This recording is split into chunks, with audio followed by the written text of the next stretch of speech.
السلام علیکم ورحمۃ اللہ وبرکاتہ۔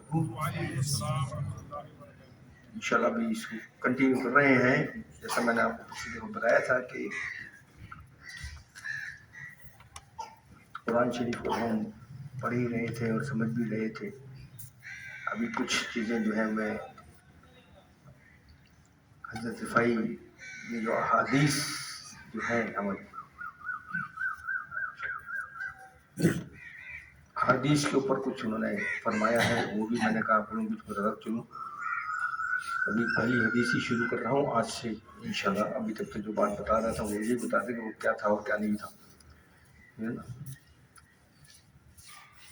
حضور صلی اللہ علیہ وسلم کی ایک حدیث ہے، صحیح بخاری کی حدیث ہے 6374، ٹھیک ہے نا، 6374 6374 صحیح بخاری۔ اس کا عنوان ہے آپ صلی اللہ علیہ وسلم کی محبوب دعا۔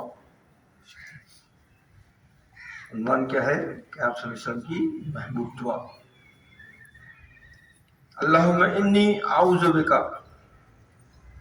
من الجبن واعوذ بک من بخل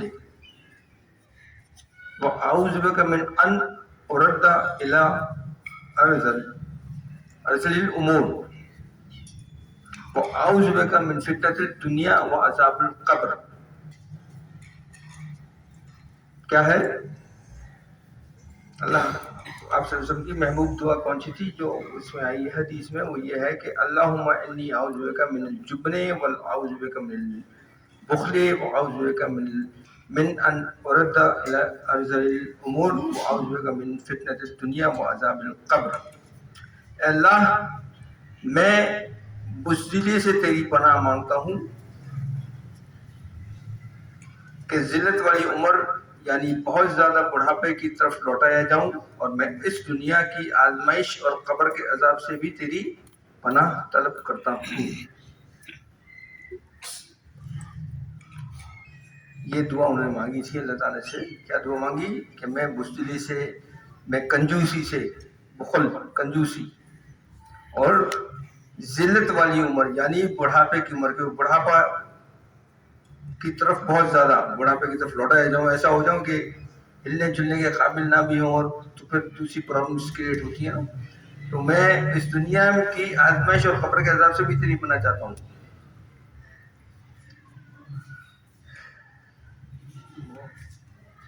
تو یہ دعا آپ صلی اللہ علیہ وسلم نے مانگی تھی۔ اب اس کا ترجمہ، یہ تو ترجمہ تھا کس کا؟ حدیث نمبر 6374 کا۔ اس کی جو تشریح جو کی ہے آپ حضرت سید احمد رفاعی نے، وہ بتا رہا ہوں میں کہ اس حدیث کی سب سے پہلی چیز جو ہے وہ تو یہ ہے کہ اس میں اللہ آپ صلی اللہ علیہ وسلم نے اللہ تعالیٰ سے مناجات کی ہے، دعا مانگی ہے نا۔ مناجات کا مطلب کیا ہے؟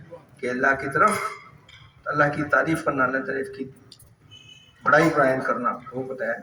تو آپ صلی اللہ علیہ وسلم نے اللہ تعالیٰ سے دور کرنے والی چیزوں سے پناہ مانگی ہے، ان چیزوں کو دور کرنا ہے۔ کون سی؟ بزدلی۔ کیوں؟ اس لیے کہ بزدلی جو حق کو روکتی ہے۔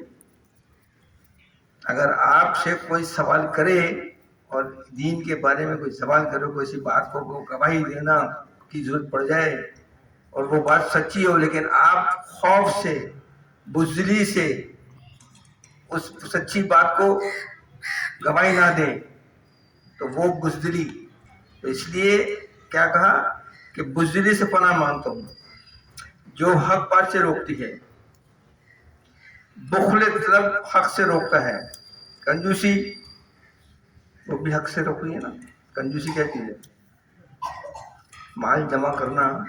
جب مال زیادہ جمع ہو جاتا ہے تو آدمی بزدل ہو جاتا ہے نا، کہ کوئی لوٹ کے نہ لے جائے، کوئی فلانا نہ ہو جائے، کوئی یوں نہ ہو جائے، کوئی چوری نہ ہو جائے، تو وہ بزدل ہو جاتا ہے۔ پھر اس کے دماغ میں صرف وہی چیزیں گھومتی ہیں کہ یہ چیز جو ہے میرے پاس رہنی چاہیے۔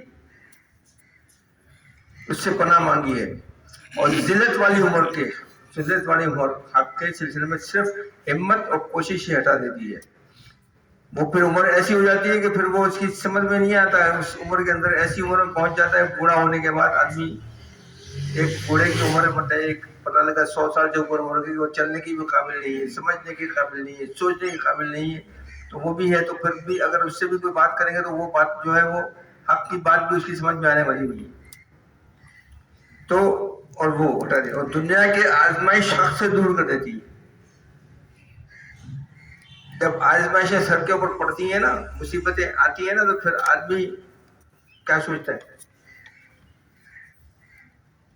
اگر ایک لمٹ کے اندر ہو، مہینہ 2 مہینہ 3 مہینے 4 مہینے چلو سمجھ میں آتی ہے، لیکن اب 24 گھنٹے آزمائش ہے، تو پھر یہ سوچتا ہے بولے ہے بھی یا نہیں اوپر والا، یہ خام خام سلا نام بدنام ہے. ہاں تو کسی نے کہا تھا نا کہ آئے ہیں زندگی میں وہ لمحات بھی کبھی. دل جلا شاعر تھا تو اس نے کہا تھا، کیا کہا تھا؟ آئے ہیں زندگی میں لمحات بھی کبھی، جو سوچنا پڑا ہے خدا ہے بھی کہ نہیں. تو جب آزمائشی سر پہ آتی ہے تو پھر یہ جو بنا یار سب کے کام ہو رہے ہیں، ہمارے کام کیوں نہیں ہو رہے بھائی؟ تو وہی والی بات کہ وہ جو کوشش کرنے کے باوجود حاصل نہیں ہو رہا، تو پھر جب لمبے چکر تک ہوتا ہے تو پھر آدمی کا دماغ تھوڑا ذرا منحرف ہوتا ہے، ادھر ادھر گھومنا شروع کر دیتا ہے. تو وہی والی بات کہ تو وہ بھی جو چیز ہے وہ کیا ہے؟ وہ حق سے روکتی ہے آزمائش. اور ان تمام چیزوں کا نتیجہ قبر کا عذاب ہے. جب آپ اس کے لائن سے ہٹ جائیں گے تو پھر تو قبر میں عذاب آنا ہے نا. تو آپ کو آزمائش ہو، آپ بوڑھے ہو، آپ کو جو آپ کو کنجوسی کو یہ سب ہو، یہ سب چیزیں اگر آپ اپنا لیں گے تو پھر اس کا عذاب کہاں ملے گا؟ آپ کو قبر میں ہی ملے گا.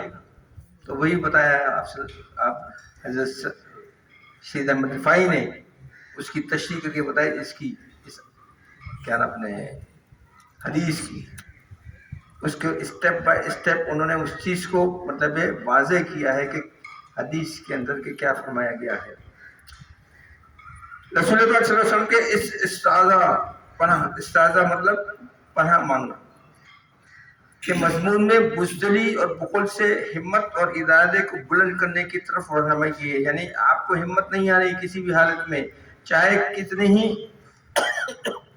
بڑی مصیبت آپ پر آ پڑے، ہمت نہیں آ رہی، ہمت سے ہی کام لینا ہے، اللہ پہ بھروسہ رکھنا ہے اور کسی پہ بھروسہ نہیں رکھنا، کیونکہ دوسرا تو آپ کو اور زیادہ شاٹ مار کے چلا جائے گا.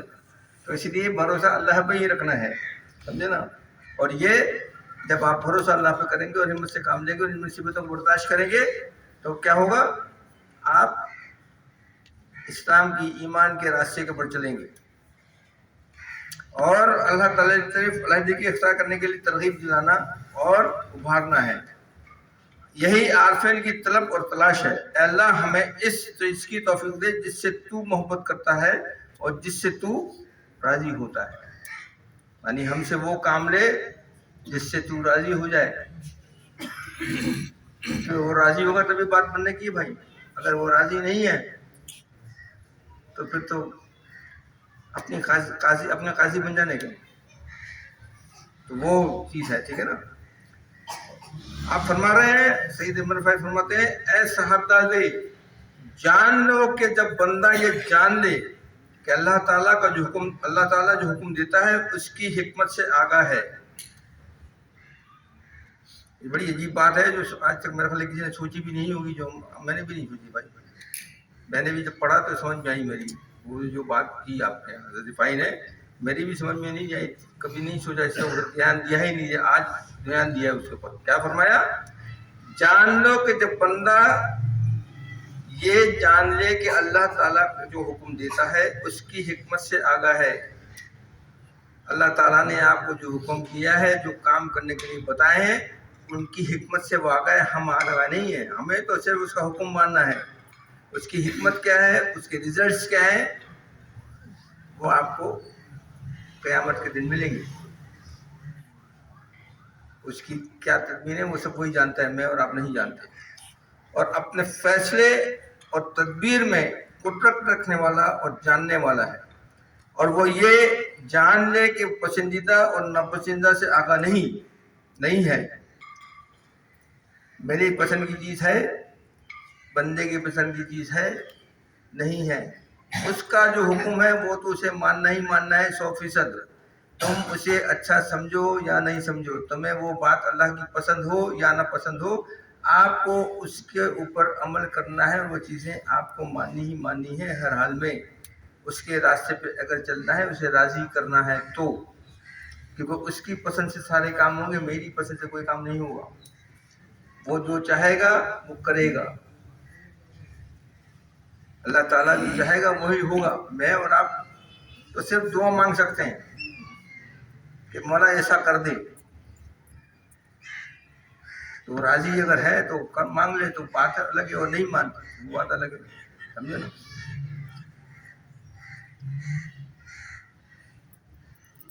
وہ اللہ سے اس کی حکمت اور فیصلے پر راضی ہو جاتا ہے، اور رضامندی اس حکیم ذات کی طرف دل کا سکون ہے، اور اطاعت کے ساتھ اختیار کو ترک کرنا ہے۔ اپنے اختیارات، اپنی تمام چیزیں، صلاحیتوں کو چھوڑ کے اللہ کے حکم کو ماننا بہت بڑی بات ہے۔ اگر آپ اس کو مانیے تو پھر وہ تمام چیزیں راضی ہے، سمجھے نا۔ اس کی حکمت جو ہے، اگر آپ کی اس کی حکمت نے، اس کی باتوں پہ، اس کے حکم پہ آپ چلیں گے تو آپ کبھی پریشان نہیں گے، آپ کو ہمیشہ آپ کا دل ہمیشہ سکون اور اطمینان میں رہے گا۔ ٹھیک ہے، انسانی نفس پر قضا کے ساتھ راضی ہونے سے زیادہ سخت کوئی چیز نہیں۔